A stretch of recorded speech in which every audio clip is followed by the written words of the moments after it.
Hello, hello. Thank you so much for being here today. It's Leslie and Abion for the USAA Educational Foundation. Today, we are going to talk about a very important subject, paying for retirement. That's right, Leslie. If you pull out your phone and do a search for the phrase, paying for retirement, you'll come up with millions of results, which goes to show that there's a lot of us who want to stop working one day and lots of information out there on how to do it. So let's break this topic down and cover what you need to know.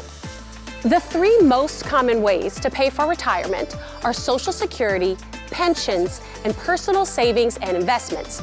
This is sometimes called the three-legged stool.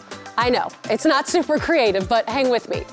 Social Security is a federal program that provides monthly retirement income to qualified individuals, starting no earlier than age 62. It's funded through the Social Security taxes withheld from our paychecks, plus an equal amount paid in by our employers. The amount you receive will depend on several factors, but the longer you wait to collect Social Security, the bigger your benefit will be. And waiting until age 70 offers the biggest monthly benefit. You can find estimates for your Social Security retirement benefit at socialsecurity.gov. Now, since Social Security alone probably won't be enough for most of us to live on in retirement, let's look at the next leg of the stool. Which is pensions. Okay, I'm gonna keep it real here.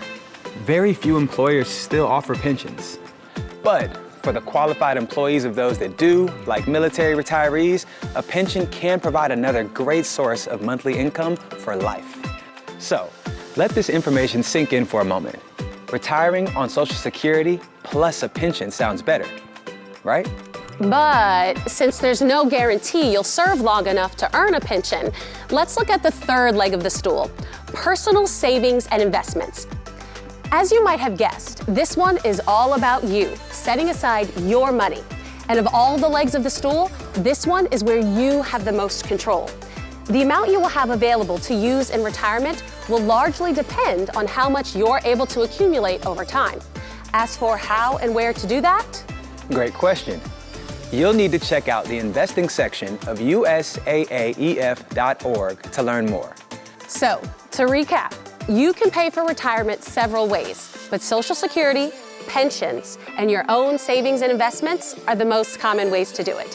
For now, though, it's safe to say that the more money you put in your own accounts, the earlier you can make work a thing of the past.